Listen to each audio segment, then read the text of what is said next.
ఓం నమ శివాయ. పార్వతి పతయే హర హర మహాదేవ్. ఇక్కడ కనిపిస్తున్నటువంటి ఆలయము భోగేశ్వర ఆలయం, సిద్దిపేటలో కొలువైనటువంటి భోగేశ్వర ఆలయము. సిద్దిపేట పాత బస్టాండ్ నుండి కూతవేటు దూరంలో ఉన్నటువంటి ఆలయము.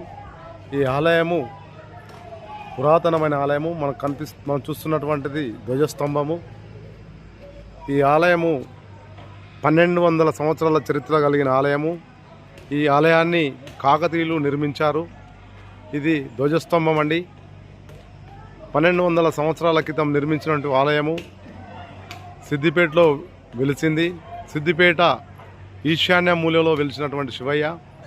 ఇది చూసుకున్నటువంటి గణపతి బయట ఉన్నటువంటి బుజ్జ గణపయ్య, లోపల శివయ్య కొలువై ఉన్నాడు. ఇది 100 సంవత్సరాల నాటి టెంపుల్ కాబట్టి ఈ విధంగా పురాతనంగా మిగిలిపోయింది. దీన్ని మనము పునరాభివృద్ధి కింద సిద్దిపేట ప్రజలందరూ కూడా ఏకమై ఇలా బయట ఎంతో అవసరం ఉంది. మనకు పూర్వీకుల నుండి వచ్చినటువంటి ఆలయం ఇది. మన తర్వాత మన వారసులు కూడా చూడాల్సిన అవసరం ఉంది. ఇక్కడ మనం చూస్తున్నటువంటిది శ్రీచక్రం అండి. శ్రీచక్రం అంటే ఒక సిద్దిపేటను కాపాడుతున్నటువంటి చక్రము. సిద్దిపేట ఈరోజు అభివృద్ధిలో ముందడుగు ఉందంటే ఈ పురాతనమైన ఆలయము ఈశాన్యంలో మూలంలో వెలిసింది కాబట్టి, శివయ్య కొలువు ఉన్నాడు కాబట్టి మనం ఈరోజు అభివృద్ధిలో ఉన్నాము. ఇప్పుడు మనం చూస్తున్నటువంటిది గర్భగుడి. ముందు నందీశ్వరుడు, లోపల శివయ్య కొలువై ఉన్నాడు. ఈ గర్భగుడి కూడా ఎలాంటి అభివృద్ధికి నోచుకోలేక ఇలా ఉన్నారు.